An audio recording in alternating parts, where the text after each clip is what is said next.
예, 스마트머니 선택. 자, 오늘은 그 시장의 흐름을 어떻게 좀 짚어갈까요?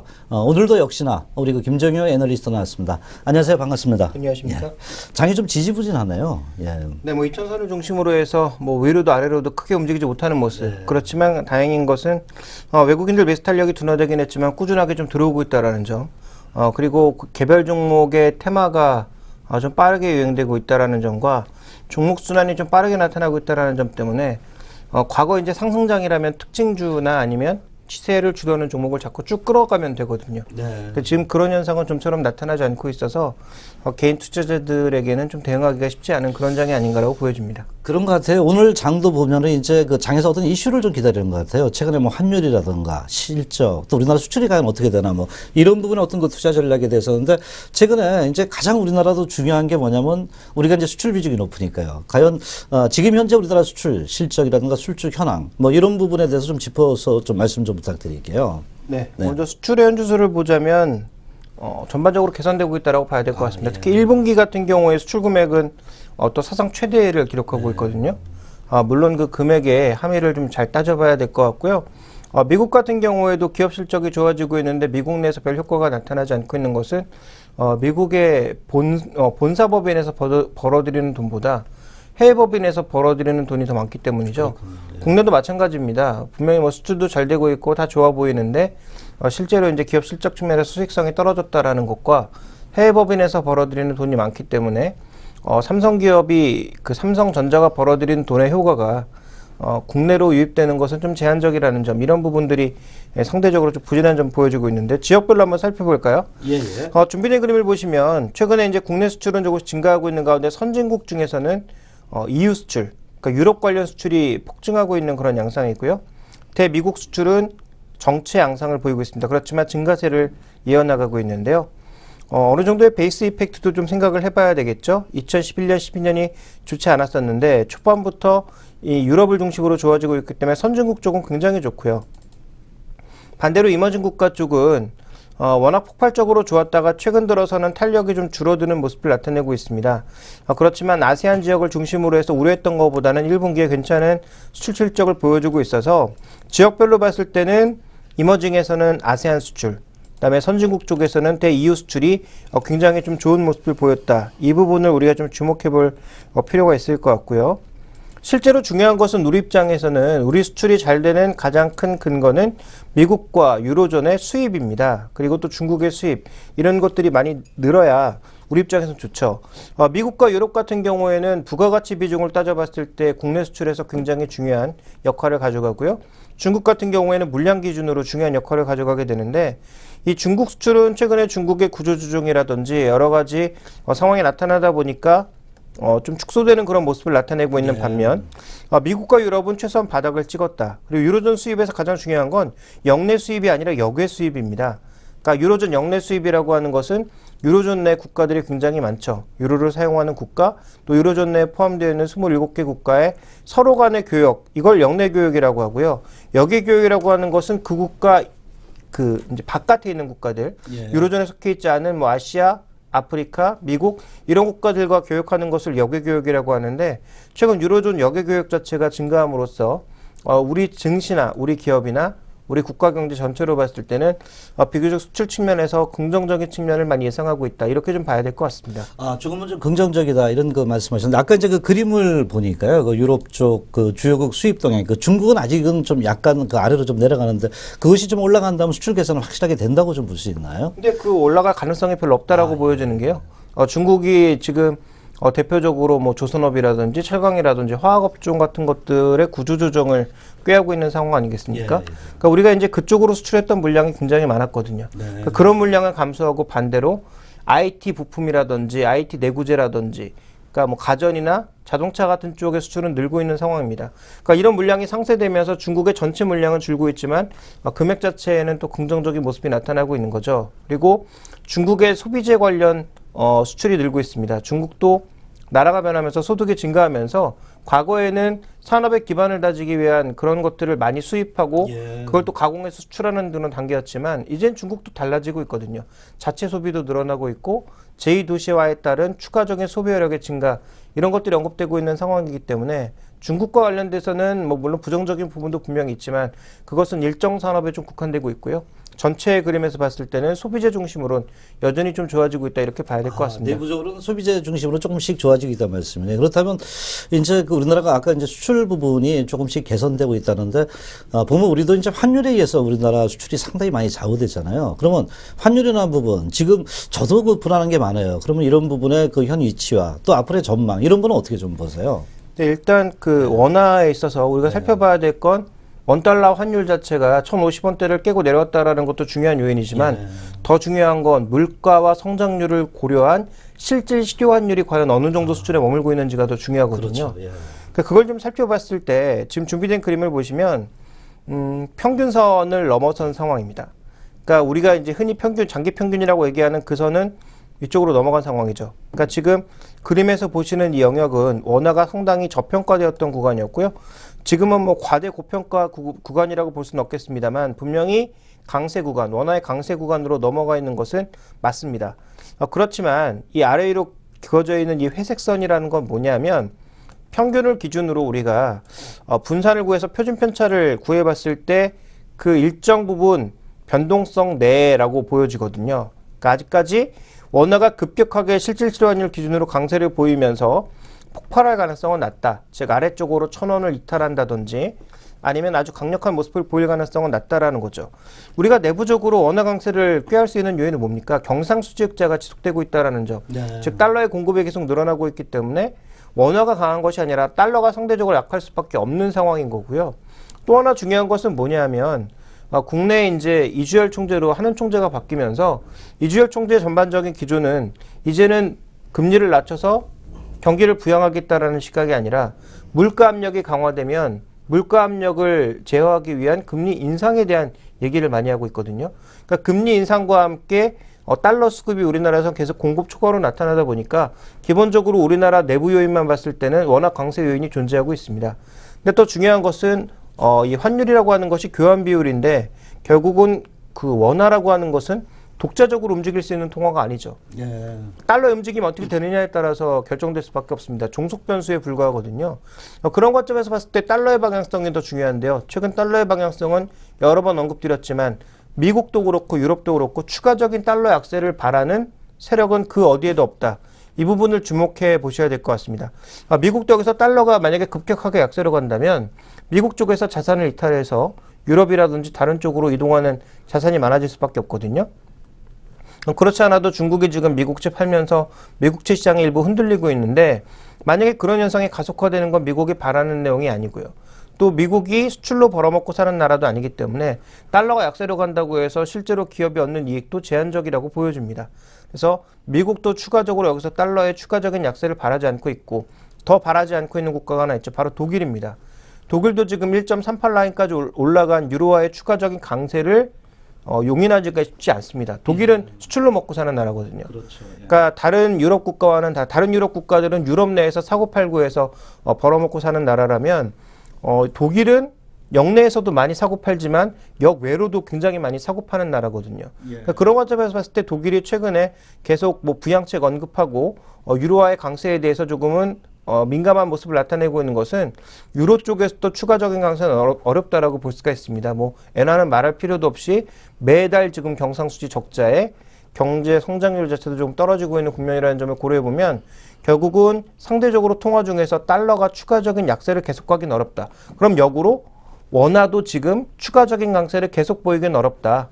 다만 레벨은 우리가 그동안 1,100원에서 1,050원 레벨을 많이 봤었는데 이제는 1,050원에서 1,000원 정도의 레벨을 보면서 좀 거래를 해야 되는 것이 아닌가. 이 정도로 우리가 좀 생각해 볼 수 있을 것 같습니다. 그러면 시장에서 우리 그 원화 강세가 급격하게 추세적으로 진행되는 것은 아니다. 왜냐하면 달러도 어떤 급격한 변화를 갖다가 독일이나 중국 때문에 이렇게 원하지 않고 있고요. 그러면은 어느 정도 1,000원에서 1,050원 사이에서 약간 다운은 되지만은 그 안에서 움직이기 때문에 그렇게 원화라는 부분이 수출에 큰 영향을 미칠 수 있는 효과는 많이 줄어든다는 얘기신가요? 그러니까 원 달러와 엔 달러가 과거처럼 아주 극단적으로 벌어지면 이건 좀 문제가 되겠지만 일본 엔화도 마찬가지 흐름이겠죠. 결국 제한적인 범위 내에서 움직일 가능성이 높고 원화도 제한적인 범위 내에서 움직인다면 시장은 이미 그 위험을 한번 받아들였거든요. 그래서 추가적인 위험이 증가하지 않는 이상 환율 변수로만 인해서 빠지거나 올라가는 종목군들은 제한적이라고 보고 있습니다. 말씀을 들어보니까 그래도 좀 위안이 좀 되는데요. 그렇다면은 지금 그 우리나라는 같은 경우 이제 환율이 약세, 그 원화가 그 약세가 된다면 그걸 이제 그 수출 비중이 높아질 수 있다. 뭐 수출 단가가 그 이익이 좋아질 때 이런 게 이제 통상적인 얘기인데 원화가 뭐 요 정도 범위에서 안정되면 우리나라 또 기업들의 어떤 체질이 강하니까 이거 뭐 수출 좀 잘 되지 않겠느냐 뭐 이런 측면도 우리가 좀 바라볼 수 있지 않나요? 근데 이제 그게 현실적으로 좀 쉽지 않은 게요. 분명히 좋아지는 부분이 있습니다. 좋아지는 부분이 있습니다만 지금 주목해 봐야 될 것은 세계 경제가 지금 3년째 정체 양상에 빠지면서 모두 생각하고 있는 게 뭐냐? 상대적으로 당신들 제품을 사서 우리가 이익을 보겠다 이런 개념이 아니라 당신들 제품 필요 없고 국내 기업부터 살리자라는 분위기가 중국도 나타나고 있고 미국도 나타나고 있고 유럽도 나타나고 있습니다. 그런 관점에서 본다면 지금 전 세계 경기가 좋아지는 과정에서 한국 기업들의 추가적인 약진 가능성은 상대적으로 제한적이지 않나. 그러니까 그 파고를 뚫고 갈 수 있을 정도의 높은 기술력을 갖고 있는 종목군들만 좋은 시장이 아닌가 저는 이렇게 이해를 하고 있고요. 준비된 그림 하나 보시죠. 최근에 이제 수출 여건이 좋아지고 있고 다 개선되고 있음에도 불구하고 코스피가 2000선에서 정체를 보이고 있는 가장 결정적인 이유 중에 하나는 한국의 수출 물가가 지금 원화의 강세에도 불구하고 계속 약세 국면, 보합 국면으로 가고 있습니다. 그러니까 우리나라 팔고 있는 제품 가격들이 좀처럼 안 올라가고 있다는 얘기거든요. 그러니까 달러가 상대적으로 원화 대비해서 약세를 보이고 있음에도 불구하고 미국에서 파는 판매 가격을 못 올리고 있고 유럽이나 이들 여타 지역으로 파는 판매 가격도 못 올리고 있다는 얘기가 되겠죠. 거기다가 우리나라 수출의 주력 품목이라고 볼 수 있는 핸드셋의 가격은 분기별로 계속 떨어질 것으로 예상이 되고 있고 자동차 가격도 지금 뭐 신차가 나오고는 있습니다만 신차의 가격을 지금 공격적으로 올리기는 어렵습니다. 왜냐하면 지금 해외 기업들, 특히 우리와 경쟁하고 있는 주요 해외 기업들이 비용을 전부 세이브해서 가격을 할인하고 있거든요. 대표적으로 지금 미국의 자동차 시장에서 소나타와 경쟁을 하고 있는 폴크스바겐의 모델들, 제타라든지 이런 모델들의 가격이 작년, 재작년에 비해서 신차 모델이 나왔음에도 불구하고 차량 가격은 모두 10%에서 7%가량 더 다운시켰습니다. 그러니까 관세 인하 효과를 고려하지 않는다고 하더라도 자체 가격을 아예 낮춰버렸거든요. 그렇다면 한국 제품들의 가격도 가격 인상 요인이 존재함에도 불구하고 올리기가 쉽지 않다라는 거죠. 그래서 그런 관점에서 봤을 때 우리가 좀 더 주목해 봐야 되는 건 결국은 수출 물가가 강력하게 오를 수 있느냐, 그리고 물건 가격을 올려 팔 수 있을 만큼 미국과 유럽 경기가 빠른 속도로 회복이 되고 이들 국가의 물가 상승 압력이 나타나느냐를 점검을 해보셔야 될 것 같고요. 그 다음에 이제 2013년까지는 준비된 그림에서 보시는 것처럼 우리나라 기업이 2010년도에 이익 정점을 찍고 계속 떨어져 왔습니다. 또 이 가운데에서 삼성전자와 현대차를 제외한다면 더 이익이 빠른 속도로 줄어들고 있는 국면입니다. 그럼에도 불구하고 이 2010년도에 가장 실적이 좋았을 때가 코스피 기업들의 당기순이익이 91조였는데 올해 예상이익이 얼마인지 아십니까? 100조입니다. 그러니까 항상 굉장히 공격적으로 예측을 하고 있거든요. 그리고 매년 틀리고 있고요. 그래서 매년 틀리는 것도 정도가 좀 심하게 틀리고 있거든요. 그래서 올해는 이제 1분기부터 실적을 최대한 하향해 나가면서 어떻게든 안 틀리려고 뭔가 애를 쓰고 있는 것 같은데 그 과정을 본다면 올해 좋아져 봐야 80조 내외 정도가 아닌가라고 보고 있고요. 그러니까 시장에서 이제 얘기하는 사람들은 설사 이제 100조가 아니라 80조 정도가 나온다고 하더라도 지금 현재 시장은 저평가다라는 얘기가 비교적 많이 나오고 있는 거죠. 자, 그런 관점에서 우리가 접근을 해본다면 올해도 이제 이익 전망이 뭐 극단적으로 좋아진다 이렇게 보기에는 조금 어렵고요. 종목별로 여전히 업종별로 다른 시세 흐름 보일 수밖에 없다. 그럼 전략적인 접근도 당연히 다르게 갈 수밖에 없다라고 봐야 될 것 같습니다. 네, 말씀을 들어보니까 결국 이런 환율 효과가 그 우리나라 수출 물가 지수나 이런 부분한테 크게 좀 얻어내지 못하고 있는데 그게 변수가 뭐 아까 이제 미국이라던가 어떤 그 물가 경쟁력 부분이 우리한테 맞아야 되고 또 우리나라 경쟁력도 좀 있어야 된다는 얘기를 좀 느낌이 좀 드는데 그 말씀이 제가 말씀드린 게 맞나요, 그게요? 네, 그런 부분과 함께 이제 전략적인 접근에서 봤을 때 가장 드러나는 특징이 뭐냐면 최근에 미국의 모멘텀 종목들, 그러니까 우리가 흔히 얘기하는 PR이 높은 종목군들이 급락하고 있지 않습니까? 반대로 우리 시장 내에서 화학주 이런 것들이 서서히 바닥을 치고 올라가고 있습니다. 이게 무엇을 의미하고 있느냐? 이제는 고퍼의 하이테크 종목군들은 모두 맛이 가고 반대로 우리 시장 내 상대적으로 저PER 국면에 놓여 있는 뭐 철강, 화학 이런 종목군들이 본격적으로 가는 2004년에서 2007년까지의 호황 장세가 다시 오는 거냐 이런 생각을 우리가 해볼 수 있는데요. 저는 2004년부터 2007년도는 다시 안 돌아온다라고 보고 있습니다. 예. 그건 왜냐하면 중국 사이클에 우리가 아주 적극적으로 개입하면서 얻을 수 있었던 100년 만에 한번 찾아올 수 있을까 말까한 기회였거든요. 그러니까 그런 기회가 불과 한 10년 만에 다시 온다라는 것은 말도 안 되는 얘기라고 판단하고 있고요. 다만 우리가 좀 봐야 되는 것은 현재 시장에서 사람들이 조금 정신을 차렸다라는 거죠. 그러니까 높은 PER 뭐 이런 거 상관없이 그냥 무조건 미래 성장성만 있으면 돈도 몰리고 밀어붙였던 그때의 시장과는 분명히 달라지고 있다는 겁니다.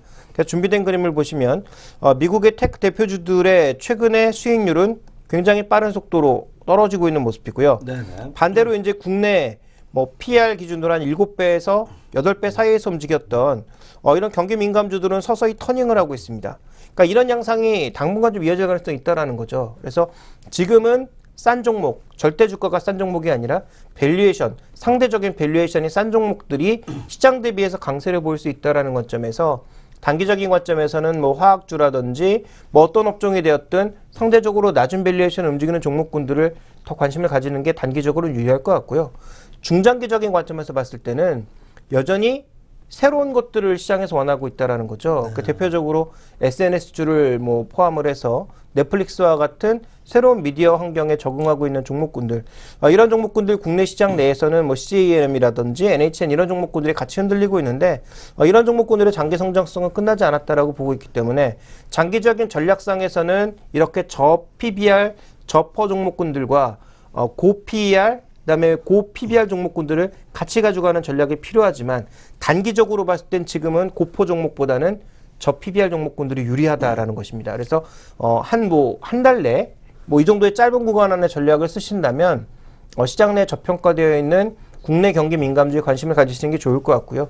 긴 관점에서 본다면 여전히 NHN 같은 종목군들의 관심도 끊이지 않고 가져가되 현재 시장에 상대적으로 싸게 거래되고 있는 종목군들에 대해서는 계속적인 트레이딩 과정이 좀 필요하지 않을까 저는 이렇게 이해하고 있습니다. 예, 지난번에도 그 LHN 말씀하시고 상당히 이제 많이 급등을 좀 한 걸로 알고 있는데 지금 이제 말씀하시는 걸 보니까 단기적으로는 이제 저 PBR 경기 민감주 화학 철강 이건데 중국에서 이제 기대어 가기는 그때 시절은 이제 오지 않는다는 얘기고요. 그러면 아까 SNS나 이런 고포 쪽의 흐름을 좀 봐야 되는데 뭐 그 종목에 대한 어떤 저도 그 말씀에서 공감은 가는데요. 이제 여기서 이제 좀 제가 약간의 고민이 되는 것이 그렇다면 경기 관련주 IT 업종, 그러니까 지금 이제 소프트 업종이 강하단 말이에요. 그러면 이 하드 업종의 삼성전자라든가 뭐 이런 쪽은 좀 어떤 시각으로 좀 바라봐야 되나요? 저는 당분간의 시장 수익률 정도가 되지 않을까. 예. 그러니까 과거 2011년부터 2013년 정도까지는 이들 종목이 차화정이라고 부르는 종목에서 화는 빼고 차와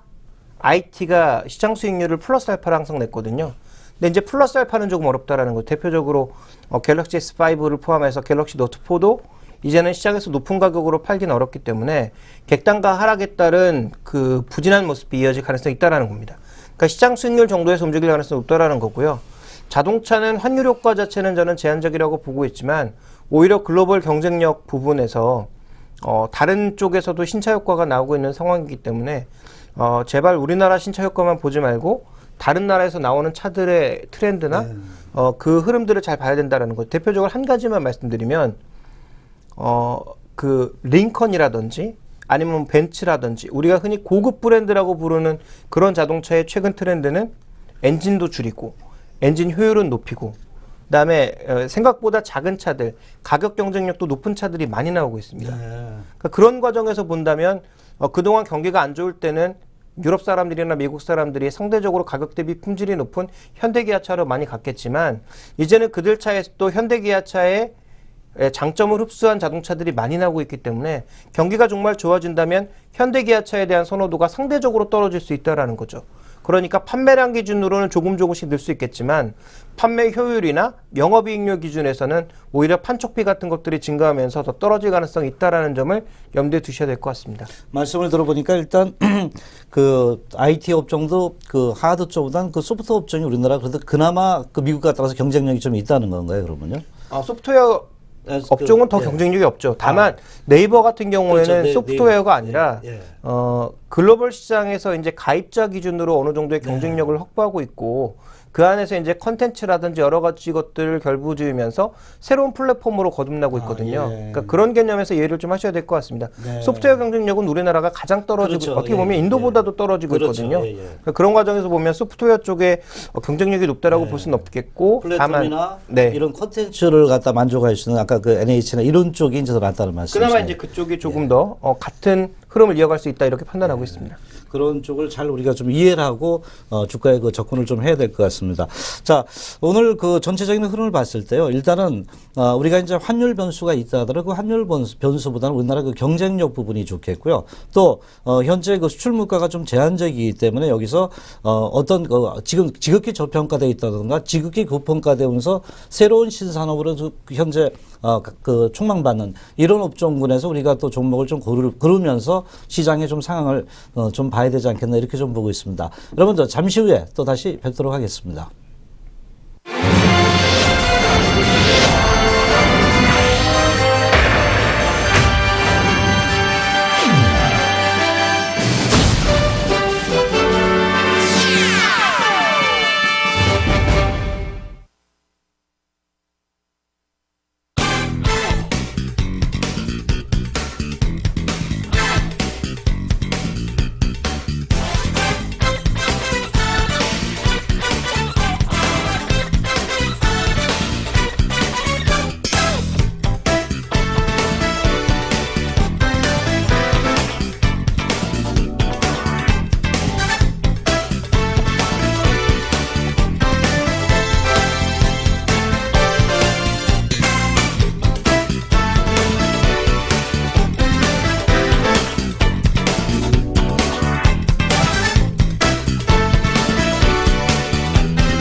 시장은 좀 변동성을 주고 있지만 그래도 시장 내 움직이는 종목들이 좀 나타나고 있습니다. 특히 오늘의 그 흐름을 봤을 때 뭐 풍국주정이나 그 MH 에탄올 이런 종목들이 그 상당히 강한 흐름을 좀 보이는데요.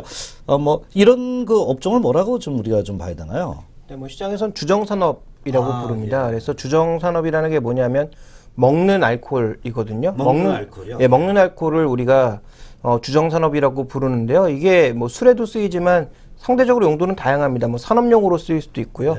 그다음에 뭐 세제와 같은 이런 용으로 쓰일 수 있고 용도는 다양한데 우리나라에서의 주정은 워낙 소주 소비량이 많기 때문에 대부분 술 산업용으로 쓰이고 있다. 이렇게 보시면 될 것 같고요. 그래서 이들 산업을 실제로 주정 산업이라고 부르는 것 같습니다. 예.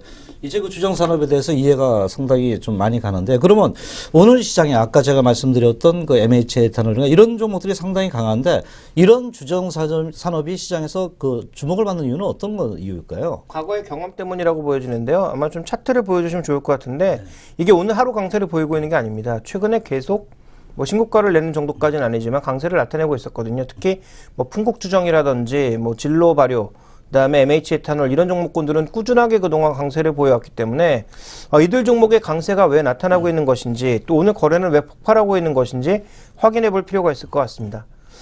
준비된 그림을 좀 보시면요. 과거 2005년, 6년의 경험인데요. 이때 진로와 두산 처음처럼이 엄청나게 경쟁을 하면서 마케팅비를 엄청나게 쏟아부었거든요. 그래서 이때 처음처럼과 진로의 이 구도가 굉장히 붙으면서 실제로 보시면 소주의 출고량도 늘었지만 주정의 그 출고량이 더 빠른 속도로 증가를 했습니다. 그러면서 이익이 굉장히 좀 증가하는 모습 보였고요. 실제로 지금은 어떤 상태가 나타나고 있느냐? 진로와 롯데, 무학이 소주 시장에서 이 세 가지 업체가 이제는 전국 시장에서 경쟁하고 있다는 얘기죠. 그래서 우리나라 같은 경우는 소주 같은 경우에는 지역별로 묶었지 않습니까? 네네. 예를 들어서 뭐 전라도 지역에는 어떤 소주, 그다음에 예를 들어서 뭐 경상도 지역에서는 뭐 어떤 소주, 그렇죠. 예, 예. 이런 식으로 지역별로 묶었었는데 이제 그 지역이 무의미해졌죠. 그래서 강원도 소주였던 뭐 경월 소주가 처음으로 바뀌면서 글로벌화가 아니라 이제 국내 시장, 특히 경기 지역 쪽으로 들어오면서 경쟁이 크게 붙었던 것이 이제는 무학도 부산 쪽에서 치고 올라와서 서로 이제 합병을 하면서 이 수도권으로 좀 넘어오려는 그런 모습들을 보여주고 있다라는 점. 반대로 진로는 이제는 대놓고 아예 지방 쪽으로 내려가려고 하고 있다라는 점. 그러니까 이런 경쟁이 나타나면서 주정 산업이 앞으로 더 각광받을 수 있다. 2005년도 6년도에는 2개 회사가 붙었는데도 좋아졌는데 이번엔 3개 회사가 지금 붙고 있는 거니까 경쟁 강도가 더 치열해지면서 마케팅비도 늘어날 가능성이 있고 그 가운데에서 상대적으로 주정의 판매량도 늘 수밖에 없고 판매량이 느는 과정 속에서 자연스럽게 이익도 올라갈 것이다. 좀 이렇게 시장에서 판단하고 있는 것 같습니다. 예, 말씀을 들어보니까 그 주정 산업의 그 흐름, 그 오늘 같은 그 주가가 아까 많이 올랐더라고요. 그럼 결국 술을 좀 많이 먹는다는 얘기네요. 많이 그 늘어나는 건가요, 그게? 아무래도 판매량 자체가 증가하고 있고 또 하나 이제 중요한 건 무학 같은 경우에는 최근에 저도주를 많이 밀고 있거든요. 예. 그래서 상대적으로 처음처럼이나 그 진로 소주보다도 약간 1도, 2도 정도 낮은 그런 저도주의 판매량이 최근에 올라가고 있는 그런 국면입니다. 물론 아주 옛날부터 소주를 좋아하시던 분들은 뭐 한 16도, 17도짜리 소주가 무슨 소주냐, 맛도 없다 이렇게 얘기를 하시지만 또 젊은 층은 또 그렇지 않거든요. 그래서 그런 과정에서 이제 우리가 좀 살펴볼 필요가 있을 것 같고요. 지금 우리가 또 이 주정을 주목해 볼 수밖에 없는 이유를 살펴보면 준비된 그림에서 보시는 것처럼 소주의 원가에서 주정이 차지하는 비중이 절대적입니다. 그러니까 소주의 판매량이 늘게 되면 자연스럽게 주정의 판매량도 늘어날 가능성이 있다라는 거고요. 이 주정 시장이 지금 10개 업체가 과점하고 있는 과점 시장입니다. 그래서 진료 발효가 가장 높은 점유율을 가져가고 있고요. 그 다음에 MH 에탄올, 나머지 업체들은 거의 비슷합니다. 뭐 풍국주정이라든지 이런 업체들이 대부분 9%에서 10% 사이의 점유율을 가져가고 있는데요. 이게 지금 어떤 식으로 주정 산업이 이루어지고 있냐면 그 중앙에 하나의 정부 단체라고 하기 좀 그렇고 일종의 그 협회가 있습니다. 그러니까 이 협회가 꾸준하게 이 주정 쪽에서 이걸 전부 사서 중간에 가격을 조절하게 되거든요. 그러니까 판매량이나 이런 것들에 따라서 상대적으로 안정적으로 사업을 할 수 있는 여건들이 쭉 갖춰져 있다라고 봐야 될 것 같고요. 이런 과정에서 또 하나 우리가 좀 주목해 봐야 되는 것은 상위 3개사의 전반적인 시장 점유율이 계속 올라가고 있다는 점도 주목해 볼 필요가 있을 것 같습니다. 그러니까 주정 산업은 10개가 지금 과점화돼서 안정적으로 협회를 기준으로 이끌어가고 있는 상황에서 이 3개 회사의 점유율이 점점 올라가면서 경쟁 강도가 높아지면 높아질수록 소주의 출고량이라든지 공격적인 마케팅이라든지 이 과정에서의 소주의 추가적인 확산 가능성은 있다라고 봐야 될 것 같고요. 또 하나 이제 하반기 정도에 진로를 중심으로 소주 가격의 인상 가능성도 언급이 되고 있는 만큼 뭐 이와 관련된 모멘텀을 장기적으로는 받을 수 있지 않을까 이렇게 좀 판단을 하고 있습니다. 그래서 주정 산업 같은 경우는 앞으로도 좀 성장 구도가 이어지고 있는 것이 아닌가 이렇게 보여집니다. 예, 말씀을 들어보니까 주정산업이 상당히 과거보다는 이 원가율이나 이런 부분에서 매력도가 있다고 좀 느껴지는데요. 그럼 상대적으로 봤을 때 업종 내 서로 경쟁은 좀 심한 거 아니에요? 그러면 아까 뭐 세계 기업도 얘기하셨는데 좀 매력 있는 기업 어떤 종목을 좀 들 수 있겠나요? 네. 지금 가장 강하게 오르고 있는 종목이 매력이 있으니까 강하다라고 봐야 될 것 같은데요. 지금 밸류에이션 기준으로 놓고 보게 되면 지금 준비된 그림에서 나타나는 것처럼 매년 이익은 확산될 것으로 예상되고 있는 가운데 업계 1인 진로 발효가 프리미엄을 받아서 가장 높은 수준에서 거래되고 있고요. 풍국주정과 MH에탄올이 그 뒤를 잇고 있습니다. 그러니까 이 상업체의 밸류에이션을 뭐 다 1대1로 쫓아가지 못하겠지만 아래쪽에 있는 종목군들이 좀 쫓아갈 가능성을 염두에 두면서 접근하는 게 좋지 않을까 이렇게 보고 있는 상황이고요. 특히 이들 두 기업의 특징은 뭐냐면 MH에탄올 같은 경우에는 보시면 2014년 기준으로 매출액은 줄어듭니다. 그런데 이익은 크게 늘어납니다. 무슨 얘기입니까? 적자 사업 정리한다는 얘기거든요. 네. 매출 얼마 안 되는데 적자 크게 나는 사업을 정리해서 매출, 외형은 줄어들지만 수익성이 크게 좋아지는 올 한 해를 예상하고 있고 이것이 내년에도 이어질 것으로 보고 있기 때문에 실제로 이제 소주 산업이 커지는 것, 안 커지는 것을 제외한다고 하더라도 실제로 이익이 턴어라운드 되는 가장 긍정적인 효과가 있다는 점을 주목해 보실 필요가 있을 것 같고요. 그 다음에 풍국주정 같은 경우에는 주정산업 자체도 좋아지고 있는 것이 뭐 기본적으로 좋은 상황입니다만 더 좋은 건 뭐냐면 이 자회사들이 만만치 않다라는 겁니다. 대부분 이 자회사들이 가스 같은 것들을 만들고 있는 업체들인데요. 풍국주정에서 안중적인 이익을 내서 이 이익을 전부 자회사들을 만드는데 그동안 써왔다라는 거죠. 이 기업은. 근데 자회사들의 전반적인 실적이 선도산업도 그렇고요. SDG라고 하는 자회사도 뭐 수소 쪽도 그렇고 다른 가스 쪽도 꾸준하게 좋아지면서 자회사들 실적 개선에 따른 모멘텀이 있다라는 겁니다. 그러니까 지금 이 주정산업 종목군들의 내용을 분석해 보면 특징은 뭐냐면 기존에 이제 주정산업 자체가 좋아지는 것도 플러스 알파 요인이지만 관련 자회사가 됐든 사업 구조 조정으로 인한 비용 효율화가 되었든 기본적으로 펀더멘탈이 좋아지는 내용들이 있었다라는 거죠. 그러면서 관련된 종목군들의 강세가 이어지고 있다라는 거고요. 가장 처음 시점을 걸었던 진로 발효가 최근에 주춤하고 있는 것과는 달리 2등, 3등 종목군들이 최근에 가장 강하게 튀어 올라오면서 제가 맨 앞에 말씀드렸던 상대적으로 밸류에이션이 싼 종목군들의 강세, 2, 3등 종목의 강세, 소외된 업종의 강세 이런 양상이 어떻게 보면 이 업종 내에서도 이어지고 있다라고 봐야 될 것 같고요. 네. 오늘 이 내용이 아침에 리포트로 나오면서 더 시장의 분위기를 좀 달궈줬다. 예. 이렇게 좀 볼 수 있을 것 같습니다. 참 우리가 그 시장에 있어서 업종과 종목이 시대가 변하면서 많이 좀 변하다는 걸 느꼈는데 최근 장의 흐름을 봤을 때 이런 거 주정 업종들이 아까 차트를 보니까 뭐 상당히 많이 올랐는데 그런대로 그것이 그 이유가 있었네요. 자, 그러면은 물론 이제 그 오늘 또 리포트가 나와서 주가의 그 상승의 그 촉매 역할을 좀 했다 이렇게 좀 보는데 지금 많이 올랐단 말이에요. 그럼 이 주정이 좋다 그러지만 또 우리가 투자하면서도 또 유의할 종목 그 사항도 있지 않나 이렇게 좀 보는데요. 예, 당연히 있습니다. 네. 유의해야 될 점은요. 추가적인 강세가 뭐 쉽게 밀릴 것 같진 않지만 일단 거래 대금이 그렇게 많지 않은 종목들입니다. 그러니까 하루에 뭐 많이 거래되면 오늘 지금 MH에탄올 같은 경우 정말 많이 거래되는 건데 10몇만 주 정도 거래되고 있거든요. 그러니까 이들 종목을 내가 원하는 만큼 살 수 있는가? 그리고 포트폴리오에 많이 채워넣을 수 있는가? 평소에 이 종목의 거래가 호가가 꽉 채워져 있는가? 그렇지 않거든요. 그러니까 이 종목은 제가 보기에는 이렇게 폭발적으로 올라갈 때 따라 샀다가는 내가 나중에 파는 가격을 얼마 팔아야 될지 좀 고민스러울 수 있는 종목입니다. 그렇겠네요. 그래서 지금 이 리포트를 내놓은 것도 신영 쪽이고요. 제가 보기엔 신영의 이 펀드 쪽에서 장기적으로 이 종목을 좀 사들어온 게 아닌가 생각이 되고 있거든요. 그러니까 장기 안정성은 우리가 예상해 볼 수 있는 국면이나 이 종목에 대해서 지금 가격의 공격적인 접근보단 조정 시의 분할 매수 정도 그리고 포트폴리오 내에서 절대 많은 비중을 가져갈 수 없는 종목입니다. 과거 낮은 가격부터 정말 꾸준하게 사 모았다면 모르겠지만 지금 이 정도 수준까지 왔을 때 추격 매수를 하는 과정에서 포트폴리오에 한 20, 30% 가져가겠다?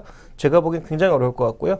포트폴리오에서 한 5%에서 10% 내외 정도가 전체 운용상에서는 또 환금성 측면에서는 적절한 국면이 아닌가 이렇게 판단하고 있습니다. 네. 지금 이제 그 주정 산업에 대해서 이제 전체적인 그 현재 그 썸머리를 해주셨는데 결국 이제 최근에 그 많이 올랐기 때문에 조정시 매수를 좀 타이밍을 좀 노려야 되겠고 또 포트폴리오 구성할 때도 5에서 10% 너무 많이 담지 말라는 말씀이시다 이렇게 좀 볼 수 있는데 그러니까 또 이 종목을 살 때는 그 환금성까지도 그 생각을 해라. 왜냐면 거래가 많지 않다. 그래서 요런 분을 좀 현재 유념하시면서 종목에 접근을 좀 해야 되지 않겠나 이런 말씀을 하신 거죠. 네, 그렇습니다. 예. 지금까지요, 주정산업에 대해서 알아봤습니다. 잠시 후 선물 전략으로 뵙겠습니다.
선물 전략을 좀 알아보는 시간이죠. 자, 오늘도 역시 그 매윤훈 전문가를 모시고요. 선물의 오늘의 흐름, 또 앞으로 어떤 그 매매 방향을 좀 살펴보도록 하겠습니다.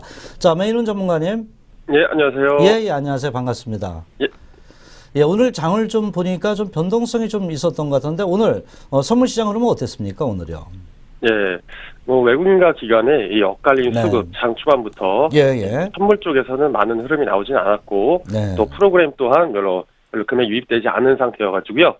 아무래도 현물이 살지 못하니까 선물도 크게 살지 못하고 외국인과 이 기관의 장 초반부터 엇갈린 수급 그리고 계속해서 장 초반부터 들어왔던 개인의 이 콜 매수세가 있다 보니까 지루한 장이었지만 한 번씩 이 급등락을 한 번씩 이렇게 만들어준 모습을 보였는데 변동성은 컸지만 실제로 개인들이 좀 매매를 하시기에는 약간 힘든 장이 아니었나 생각이 됩니다. 예, 그러니까 오늘 외국인과 기관의 어떤 그 엇갈린 수급, 또 개인들도 들어와서 이제 급등락에 따라 매매를 했지만 오늘 같은 장에서 선물 옵션에 있어서 수익을 내기가 상당히 좀 힘들지 않았나 이런 관점으로 좀 보시는 건가요? 예, 저희 방 같은 경우도 첫 번째 9시 6분에 첫 매도 진입이 결국 이 전일 갭 상승에서 원일 상승을 만들었다가 첫 번째로 눌린 자리, 그 눌린 자리를 깨지 않은 상태로 흔들다가 3시간 있다가 결국 매도가 이제 터졌거든요. 그러니까 매도 한 번 진입을 해가지고 요거를 청산하는데 3시간이 걸렸는데 이 와중에 대부분의 개인분들은 많이 못 버티고 자르고 나왔을 거라 생각을 하고 있습니다. 예, 그 9시에 그 일단 선물 매도를 쳐놓고 3시간 기다렸다. 오늘 보니까 매매 상당히 잘하신 거예요. 왜냐면 그 기회가 딱 한 번 12시 때 급락을 하면서 그 선물의 방향성이 좀 설정된 것 같은데 상당히 그 방향성을 좀 잘 봤는데 기다리라고 좀 그 약간 애는 좀 먹었겠네요. 예, 이 30분 봉상 이 전일 갭상승했었던 눌렸던 이 저점 부분을 이 손절 라인으로 걸어놓고 계속해서 기다렸는데 워낙 지루했지만 그래도 손절가를 터치를 하질 않고 계속해서 이 차트 모양이나 이 수급 자체가 뻔히 보이는 하방으로 분명히 쏠 거라는 걸 알고 있었기 때문에 충분히 좀 매매 자체는 쉬웠지만 대기 시간은 굉장히 좀 나름 좀 지루했었습니다. 예, 저는 일단 그 매윤훈 대표 전문가께서 3시간 기다렸는데 일단 수익이 난 것이 오늘 같은 장에 상당히 대단하다 봅니다. 왜냐하면 어떤 그 방향성이 설정되기가 지금 그 2시 현재 조금 한 번 있었고요. 12시 한 번 그 현재 있었는데 그것을 그 미리 들어가서 기다리기는 상당히 힘들었지 않냐. 그런데 어쨌든 또 이 장에서도 수익 난 거 축하드리고요. 자, 오늘 그 장중 방향성을 읽기에는 상당히 좀 힘든 그 흐름이 아니었나 이렇게 좀 어쨌든 좋습니다. 자, 그러면은 지금 그 최근에 그 장이 우리나라 종합지수가 아까 이제 현물이 그러니까 선물도 따라가는 현상이다 이렇게 말씀하셨잖아요. 현물이 최근에 그 박스권 흐름이 상당히 많단 말이에요. 그러면 선물 전략은 어떻게 좀 가져가는 게 좋을까요? 지금 이런 그 흐름 속에서요. 예, 그래도 코스피 지수가 뭐 박스권 상단을 향해 가고 있고 외국인의 수급도 또 일본에서의 자금 유출이 크게 있었고 그 또 자금이 우리나라 쪽으로 세일 재팬 바이 코리아가 되는 게 아닌가 하는 개인적인 생각을 갖고 있기 때문에 이럴 때는 주식 같으면은 눌릴 때 매수하고 시세가 강하게 붙는 종목들이 있으면은 바로 붙여가지고 좀 선물 쪽에서도 어떻게 보면 오버나잇 같은 경우도 이제 하나의 전략으로 이렇게 시세 흐름을 보고 터질 수 있는 날 오버나잇을 한번 해보는 것도 선물에서 전략이 하나 될 수 있겠습니다. 예, 참 그렇군요. 상당히 그 최근에 이렇게 그 볼 때 그 선물 그 방향성이 물론 상단에 있지만은 그 현물의 어떤 그 큰 방향성이 정해지지 않았기 때문에 장중에 어떤 틱을 갖고 매매하기가 상당히 좀 힘든데 나름대로 어떤 그 매매 전략을 잘 수립하시네요. 그러면 저 한 가지만 더 물어보겠습니다. 특히 이제 선물을 하신 분은 어떤 그 방향성에 가장 그 초점을 두고 있는데 우리나라가 지금 그 2,000포인트 전후로 해서 이제 그 박스권 흐름을 좀 보이고 있잖아요. 앞으로의 방향성은 어떻게 좀 보십니까? 네. 아무래도 뭐 주식장이다 보니까 뭐 상방으로 보고 싶은 대로 보여지는 이런 게 아무래도 크긴 큰데요. 말씀드린 대로 일본에 있었던 그런 외국 자금들이 우리나라 쪽으로 좀 들어올 거라고 예상을 하고 있고요. 그리고 또 지금까지 들어왔던 외국인의 매수세 또한 그 많은 금의 좀 반증을 좀 보여준다고 생각을 하고 있습니다. 그래서 앞으로 조금 더 2050선까지는 무리 없이 올라가지 않을까 생각을 하고 있습니다. 방향성을 잘 이제 짚어드렸는데 그러면은 마지막으로요. 이제 최근에 그 선물 옵션 하시면서 아마 그 일반 투자자가 상당히 힘들 거예요. 마지막으로 어떤 그 말씀 한마디만 좀 해주신다면요. 간단하게요. 뭐 레버리지를 키울 때가 있고 안 키울 때가 있거든요. 원의 하락으로 아니면 원의 상승으로 시세가 크게 터지는 날은 좀 레버리지를 싣고 그렇지 않고 좀 잠잠하기 시작하는 날은 좀 물량을 좀 줄여서 살살 시작하시는 게 요즘 같은 때 변동성이 클 때 좀 대응하기 쉬운 전략이라 할 수 있겠습니다. 시장 상황에 맞게끔 대응하라 이런 말씀이시네요. 맞습니다. 저 매윤 대표 전망가님 오늘 좀 상당히 수고하셨습니다. 고맙습니다. 감사합니다. 지금까지 그 매윤 전문가의 그 선물 전략을 알아봤습니다. 잠시 후에 오늘의 종목에 대해서 좀 더 알아보도록 하겠습니다.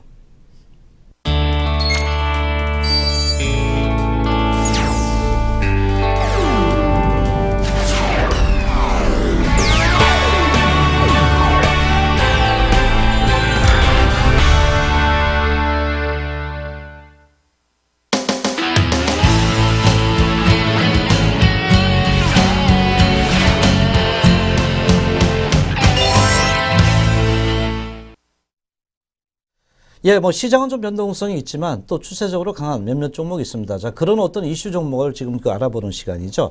자, 오늘 그 LG화학 그 최근에 들어와서 조금씩 좋아지고 있는데 오늘 그 약간의 그 양봉이 또 나타나고 있는데 LG화학 어떻게 보세요? 추가 그 상승 가능성이 좀 있겠습니까? LG화학은 짧게 보느냐 길게 보느냐에 따라서 시각이 좀 달라진다라고 보여집니다. 저는 뭐 이런 예를 좀 들고 싶은데 LG화학 실적 컨센서스를 만족했다. 이거 굉장히 저는 조금 안 좋게 말씀드리고 싶은 것이 뭐냐면 LG화학이 한 3년 전만 하더라도 100점짜리 평균이 나오는 보통 9점 평균이 나오는 아주 우수 학생이었습니다. 근데 지금 하도 성적이 안 좋아서 평균이 한 60점대로 떨어졌습니다. 근데 60점 평균을 이제 갓 넘어섰다고 좋아하는 거나 마찬가지거든요. 그러니까 시장의 컨센서스를 맞췄다라는 거 분명히 긍정적이지만 실적에 보는 관점이나 성장성을 보는 관점이 과거 99점대와 지금은 굉장히 많이 달라졌다라는 거죠. 그 핵심은 중국 수요입니다. 그러니까 미국은 화학 제품 만들어서 미국에 팔고 있고 유럽에 팔고 있지만 우리나라는 화학 제품 만들어서 비교적 중국에 많이 팔고 있거든요. 그러니까 중국의 지금 화학 수요가 좋아지지 않는데 LG화학의 이익이 본질적으로 좋아진다는 말이 안 되는 얘기입니다. 그러면 장기적으로는 LG화학 어떻게 봐야 되느냐? 단기적으로는 저는 여전히 뭐 트레이딩 정도로 보고 있지만 장기적으로 국내 화학 업종은 아무래도 이제 국내 화학 설비뿐만 아니라 해외 화학 설비들이 많이 증설하기 시작하면서 계속 이제 공급 과잉에 시달릴 수밖에 없거든요. 그럼 이걸 벗어나기 위한 신소재 개발에 주목할 수밖에 없는 상황이고요. LG화학이 2차 전지라든지 추가적인 소재 쪽에 굉장히 많은 투자를 하고 있고 전자재료 쪽에 향후 투자가 나타날 것으로 예상되고 있기 때문에 이 부분의 강점을 우리가 좀 주목해야 된다라고 보고 있습니다. 그래서 석유화학 분야는 저는 여전히 부정적으로 보고 있지만 LG화학이 갖고 있는 전기전자 재료 쪽의 움직임이 향후 좋아질 가능성을 염두에 두면서 장기적으로는 조정시 분할 매수, 단기적으로는 여전히 트레이딩 정도로 좀 임하셔야 될 것 같습니다. 예. 일단 그 트레이딩 전략으로 좀 그 현재 가져가는 게 낫겠다 이렇게 말씀하셨는데요. 어제 삼성 SDS 그 화재 났죠. 네. 그래서 오늘 그 삼성카드, 오늘 뭐 이런 이슈가 있는데 이런 그 부분에 대한 어떤 투자 전략을 좀 잡아주시죠. 삼성카드는 지금 현재 큰 그림에서 봤을 때랑 이 이슈를 놓고 봤을 때랑 전략이 결국 뭐 결론은 같지만 조금 다를 수 있는데요. 이제 오늘 나온 이슈 자체가 얼마나 길어지느냐, 또 추가적인 악재가 있느냐에 따라서 조금 달라질 수 있습니다. 그런데 결론은 매수인데요. 만약에 이 이슈 자체가 좀 더 길어지고 처리도 시간이 걸리고 그 다음에 좀 추가적인 이슈가 나오면서 계속 주가의 발목을 잡는다면 매수 시기를 뒤로 미루는 정도의 전략이 필요하고요. 예. 만약에 그 정도가 아니라 정말 지나가는 이슈였다면 저는 뭐 지금 가격에도 매수를 해야 된다라고 보는 결정적인 이유는 삼성그룹도 지금 이건희 회장에서 다음 세대로 넘어가면서 구조조정이 많이 일어나고 있지 않습니까? 이 구조조정이 사람 자르는 구조조정이 아니라 말 그대로 기업의 지분 구조를 바꾸는 그런 구조조정이 일어나고 있습니다. 그 과정에서 대표적인 수혜 종목 저는 세 가지를 보고 있는데요. 네네. 삼성물산, 삼성생명, 그다음에 삼성카드 세 개를 보고 있습니다. 그러니까 이들 종목이 의외로 제조업 쪽의 지분도 많이 가지고 있고 그다음에 삼성 그 그룹의 순환고리에 핵심 종목들이라고 보여지거든요. 그래서 이들 종목의 지분 가치는 앞으로도 높아질 가능성이 있다라는 측면에서 저는 뭐 이들 종목에 대해서는 좀 긍정적으로 봐야 되지 않을까? 그래서 삼성카드는 오히려 조정시 매수 관점에 접근이 필요하다고 보고 있습니다. 예, 삼성그룹의 어떤 재편 이런 장기 기대감이 유효하다는 이런 부분에서 삼성카드 조정시 매수 관점으로 접근하자 이렇게 말씀하신 거죠. 네. 또 하나 그 시장에 이슈가 있죠. 코레일 사장이 좀 움직였죠. 네, 예. 그러면 그 코레일 그 사장의 어떤 방법 이런 부분에서 어떤 그 관련주 이슈 투자 전략 또 어떻게 잡아가야 되겠나요? 예. 이게 어떻게 보면 뭐 10년 전부터 나왔던 이슈죠. 네, 바로 이건희가 아니라 이명박 대통령과 정동영 그 후보가 붙었을 때부터 이명박 대통령은 대우나, 그다음에 정동영 그때 후보자는 대륙철도 얘기를 했었습니다. 그래서 이게 이제 꽤 오래된 이슈이긴 합니다만 과연 뭐 될지 안 될지는 아직 아무도 장담할 수 없는 거죠. 다만 북한과 그 연해주를 연결을 하고 그다음에 우리나라와 북한 사이만 연결하면 바로 갈 수 있습니다. 그래서 실제로 가능성은 이게 타결되기만 하면 굉장히 높은 거거든요. 뭐 물론 또 북한이 언제 강짜 놓으면서 중간에 막아버릴 수도 있는 위험은 분명히 있습니다.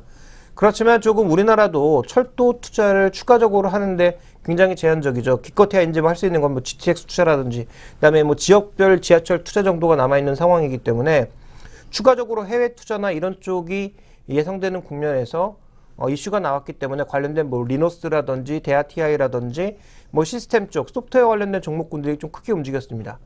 근데 이거 지금 아까도 말씀드렸지만 이슈에 따라서 종목들 변동성이 엄청나게 커질 수밖에 없는 상황이기 때문에 저는 이런 개별 테마주에 대해서는 별로 말씀드리고 싶지 않습니다. 네. 알아서 매매를 하실 필요가 있을 것 같고요. 다만 우리가 주목해 봐야 될 것은 만약에 이슈가 정말 이루어진다면 현대 로템처럼 바로 기기를 만드는 이 전동차를 만들 수 있는 기술력을 갖고 있고 실제로 뭐 KTX를 포함해서 관련된 기술들을 확보하고 있는 현대 로템에게 장기적으로 좀 좋은 이슈가 아니냐. 그래서 체결 여부를 보고 만약에 정말 체결이 된다면 현대 로템에 대한 관심을 장기적으로 좀 이어나가는 게 필요하지 않을까 저는 이렇게 보고 있습니다. 예. 그러면 이제 그 현재 봤을 때는 그 이런 그 뭐 철도 관련, 북한 관련 이렇게 나올 때 그것은 그 단기적으로 그 알아서 테마 관련주로 매매 전략을 하고 바로 현대로템이 그래도 이제 장기적으로 어떤 그 성장성 부분이 좀 그 부각이 될 수 있다 이런 말씀이신가요? 네. 그러면요? 근데 그것도 말씀드렸다시피 대륙철도가 확실하게 된다라는 전제 하에서 말씀드릴 수 있는 것 같습니다. 예. 그러니까 미리 그것을 이제 현대로템을 생각해 놨다가 그런 어떤 재료가 정말로 부각이 됐을 때는 현대로템을 좀 장기적으로 주시해도 된다 이런 말씀이시죠. 예. 추가적으로 이제 비중을 늘려나갈 수가 있는 그렇죠. 거죠. 예. 자, 오늘 업종과 또 어떤 그 시장 흐름과 그 환율 동향 나와주셔서 또 이런 모든 것을 읽어주셨습니다. 시장을 항상 정확히 읽어주셔서 대단히 감사합니다. 오늘 고맙습니다. 예, 시장의 어떤 그 변동성 부분을 계속해서 이제 읽어주시고요. 또 앞으로 나갈 방향을 또 김종희 애널리스트가 말씀을 좀 드렸습니다. 잠시 후에 또 여러분 또 찾아뵙도록 하겠습니다.